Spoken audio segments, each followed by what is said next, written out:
السلام علیکم ناظرین، خبر پاکستان کے پروگرام خبر کہانی کے ساتھ میں ہوں خالد بھٹی، اور میرے ساتھ موجود ہیں سینئر تجزیہ نگار، کالم نگار، شاعر اور سینئر ایڈیٹر جناب زاہد عباس سید صاحب۔ آج ہم بات کریں گے غزہ کی تازہ ترین صورتحال۔ تازہ ترین خبروں کے مطابق آج اسرائیل نے کی جو فوج ہے اس نے یہ دعویٰ کیا ہے کہ اس نے غزہ شہر جو ہے اس کا محاصرہ کر لیا ہے، اس کو چاروں طرف سے گھیرے میں لے لیا ہے، اور اس کی جو مکمل سپلائیز ہیں وہ انہوں نے آج کاٹنے کا دعویٰ کیا ہے۔ اس کی حقیقت کیا ہے، اس کے اوپر بات کریں گے۔ اس کے علاوہ کل بالآخر طویل جو ہے وہ صلاح مشورے کے بعد اٹارنی جنرل، صدر مملکت اور الیکشن کمیشن آف پاکستان کے درمیان 8 فروری کی جو تاریخ ہے اس کے اوپر اگلے عام انتخابات کروانے پر اتفاق ہوا، اس کے حوالے سے بھی بات کریں گے۔ اور اس کے علاوہ جو پاکستان کرکٹ بورڈ ہے اس کے معاملات بھی جو ہیں وہ عجیب و غریب صورتحال اختیار کیے ہوئے ہیں۔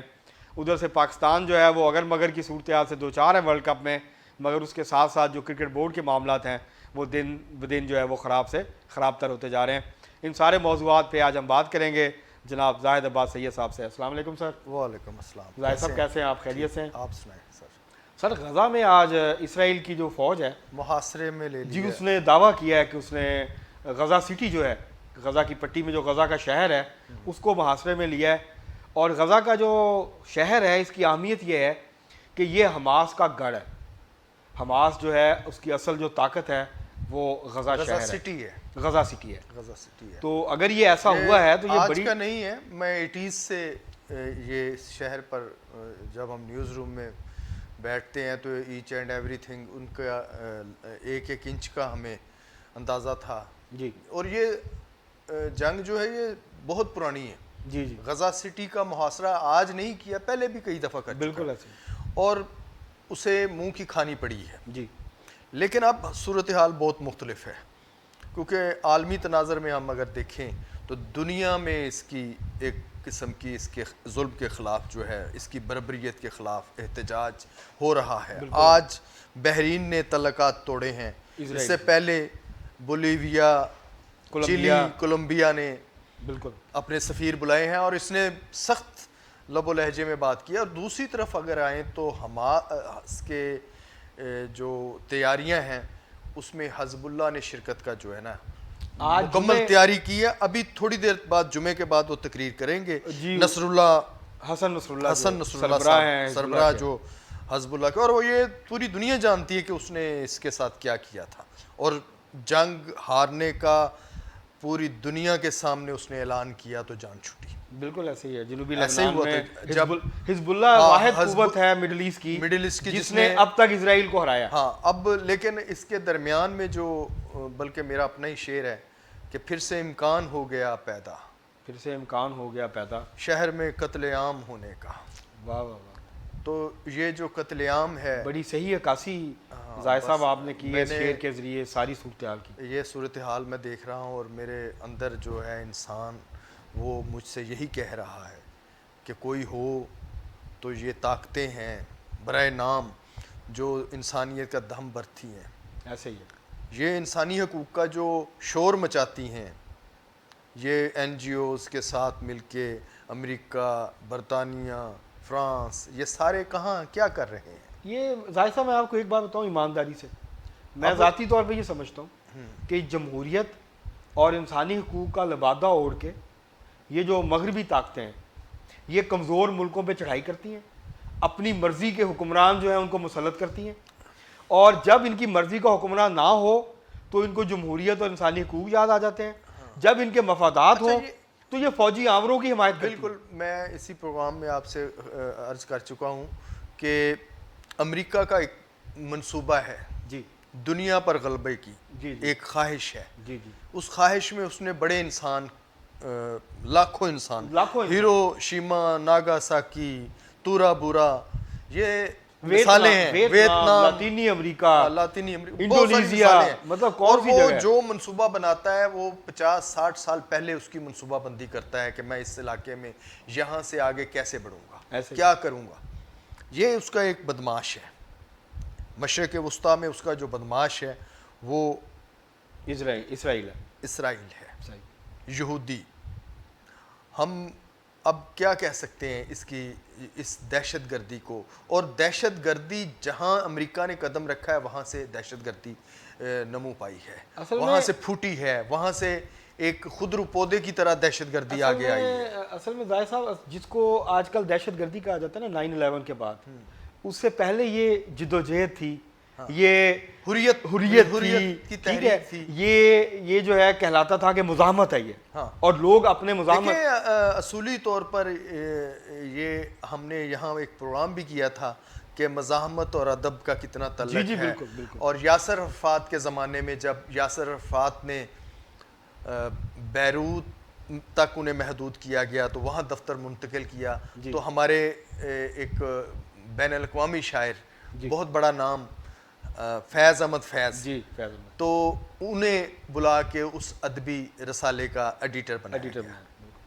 تو وہ انہوں نے جو تحریک بنائی یا جس طرح کے وہ ان کے ادبی خیالات تھے یا شعور دیا انہوں نے، اس سے لوگوں کو شعور آیا اور مزاحمت کی ایک تحریک بنی۔ بالکل تو یہ تحریکیں جو ہیں یہ شعور سے تعلق رکھتی ہیں، اور مزاحمت، غلامی سے نجات، بالکل ظلم کے خلاف بغاوت اور انسانیت کا قابض جو طاقت ہے اس کے خلاف جو مزاحمت ہے وہ رائٹ ہے لوگوں کا، اور یہ ان کا حق ہے، بالکل حق ہے۔ دیکھیں اب وہ انہیں حصار میں لینے کا مقصد کیا ہے؟ نہ پانی ہے، نہ بجلی ہے، فوڈ ختم ہو گئی ہے، ان کے وسائل نہیں ہیں، بچے ہیں بلبلا رہے ہیں، بالکل مائیں ہیں رو رہی ہیں، اور ان کے اوپر بم برسائے جا رہے ہیں۔ 33,000 ظاہر صاحب 33,000 زخمی ہیں، جس میں سے 20,000 سے زیادہ بچے ہیں صرف جو شدید زخمی اور زخمی۔ تھوڑی دیر پہلے میں رپورٹ پڑھ رہا تھا کہ دنیا کے غیر جانبدار ممالک کے جو صحافی ہیں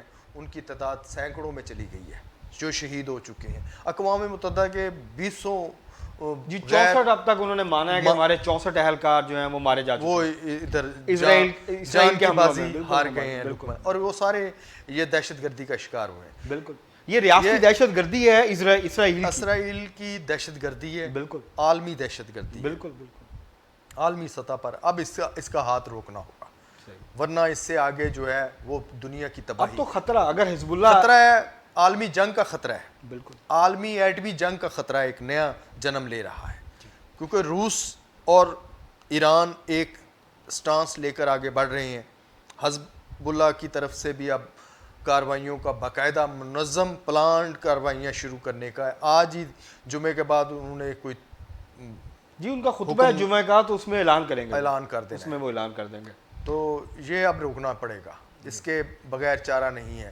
دنیا کا امن بچانے کے لیے ان کو اب آگے اب دنیا کا امن جو ہے یہ صرف فلسطینیوں کا مسئلہ نہیں رہ گیا صرف، بلکہ اس وقت عالمی امن جو ہے وہ بھی خطرے میں پڑ گیا، بالکل خطرے میں، بالکل صحیح کہہ رہے ہیں آپ۔ یہ اس کے بغیر اس کو روکنا، ظلم کو روکنا، دیکھیں جیسے حضرت علی کا ایک فرمان ہے کہ کفر کی حکومت قائم رہ سکتی ہے ظلم کی نہیں، مگر ظلم کی نہیں، تو دنیا ظلم کی بنیاد پر قائم بھی نہیں رہ سکتی، صحیح درست، اور یہیں سے قیامت ہے۔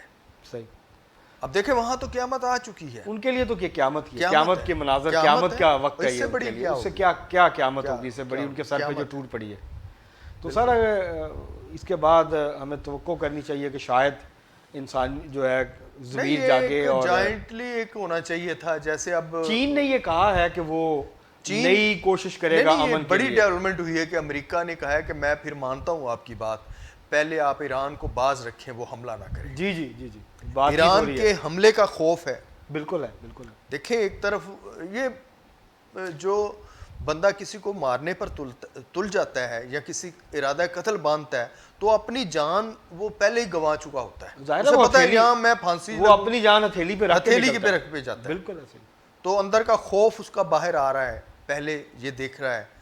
تو امریکہ بھی بچنے والا تو نہیں ہے، اس جو آگ لگائی ہے یا چنگاری پھینکی ہے اس کی یہ خود اس میں جلنے والا ہے، اسے بھی احساس ہونا چاہیے۔ تو اب سر اگر ہم دوسرے موضوع کی طرف بڑھیں، سپریم کورٹ کی طرف آئیں گے آپ، جو کل کاروائی ہوئی، کاروائی تو بہت اچھی ہوئی اور ہے، 11 فروری کا اعلان ہوا، پھر 8 فروری پہ اتفاق سارے سیدھے ہو گئے, اسموتھ ہو گئے. جی جی, اور قوم کے لیے میں نے کل ہی خوشخبری سنا دی تھی. جی آپ نے فرمایا تھا کہ معاملہ طے ہیں, اب الیکشن فروری میں ہو جائے فروری میں ہو جائے گا. گا, ڈیٹ آگے پیچھے ہو سکتی ہے لیکن الیکشن ہو جائے گا. نہیں میں نے کہا فروری کے آغاز میں ہی ہو جائے گا. ہو جائے گا. میں نے آگے بھی نہیں کہا تھا. جی جی, کل یہی سے بات ہے کہ وہ الیکشن کمیشن اور صدر صاحب ملے ہیں. الیکشن کمشنر صاحب اور ان کی جفیاں بڑی برسر عام ہیں. نہیں جفی نہیں ڈالی انہوں نے, ہاتھ ملایا ہے, لیکن وہ بڑے قریب سے میں نے ڈان کی تصویر دیکھی ہے. اب وہ بیٹھے ہوئے تھے کہ اس نہیں کھڑے ہیں. اچھا کھڑے ہیں, کھڑے ہیں اور بہت قریب ہیں. اور نچلا وہ دھڑ میں نے نہیں دیکھا, ہو سکتا ہے پھر, بلکہ وہ مجھے اس کا جو جیسچر ہے وہ بغل گیر ہونے والا ہے. اور بڑے بہت, لیکن اتفاق رائے نہیں ہو سکا تھا سر. ان کی جو ملاقات ہوئی ہے اس میں صدر صاحب نے کہا 5 کو الیکشن کرانے ہیں, اور بالآخر وہ چیف الیکشن کمشنر نے کہا 11 کو کرانے ہیں.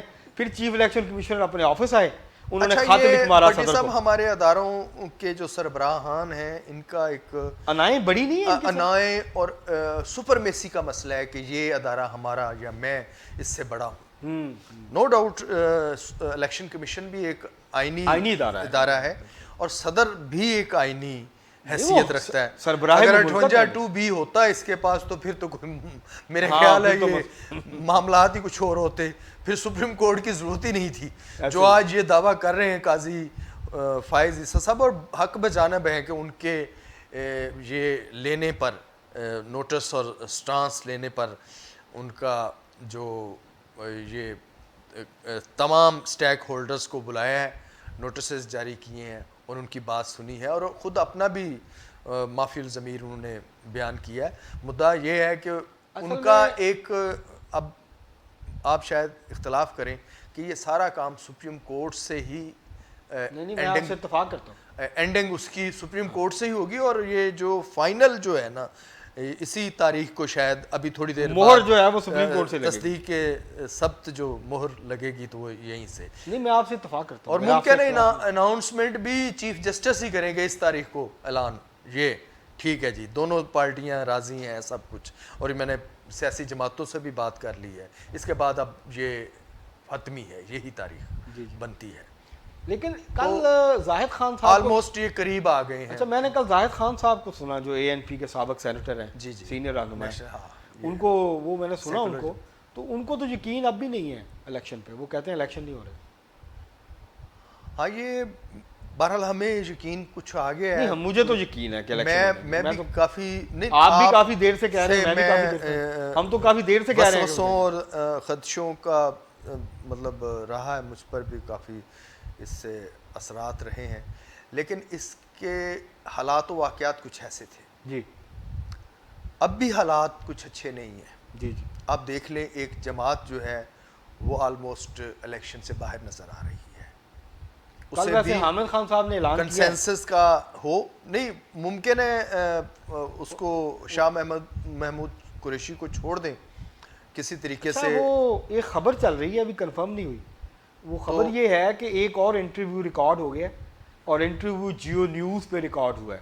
جی, اور غالباً کہا جا رہا ہے کہ وہ شاہ محمود قریشی صاحب کا انٹرویو ہے, لیکن ابھی کنفرم نہیں ہے یہ بات. ابھی نہیں, وہ میں نے آپ سے پہلے ہی کہہ دیا تھا کہ ابھی بڑا وقت پڑا ہے, تو اس میں شاید کوئی پریس کانفرنس, لیکن یہ خبر کنفرم نہیں ہے, ابھی افواہ ہی کہہ سکتے ہیں. ہاں یہ افواہیں ہیں, لیکن یہ اندازہ ہے ہمارا, ایک دانش کی بنیاد پر ہم کہہ سکتے ہیں یا اخماس کر سکتے ہیں کہ یہ بات یہاں تک پہنچے گی. اور لاجیکلی جو نقطہ عروج ہے وہ تو یہی تقاضا کرتا ہے کہ ساری جماعتیں مساوی یکساں انہیں مواقع میسر ہوں الیکشن میں, سہولیات ہوں اور وہ حصہ لیں, سرگرمیاں ان کی. اچھا سب سے بڑی اچھی بات کی ہے وفاقی حکومت کا جو دہشت گردی کو کنٹرول کرنے کے حوالے سے جو یہ غیر ملکیوں کے ویسے سکون نہیں ہو گیا کچھ تھوڑا سا, کافی سکون, لگاتار دھماکے ہو رہے تھے اور یہ دہشت گردی کی لہر, اب وہ ان کے تھوڑا سا لالے پڑ گئے ہیں, انڈر گراؤنڈ جانا پڑ گیا انہیں, اب اپنی جان بچا رہے ہیں. وہ جان بچانے, یہ ایک ڈائیورٹ ہوئی ہے, یہ کوئی ختم نہیں ہوا. صحیح, اور وہ اب پھر آئیں گے, ان کا مستقل کوئی حل ہونا چاہیے. صحیح ہے, اور وہ منتخب حکومت کرے گی.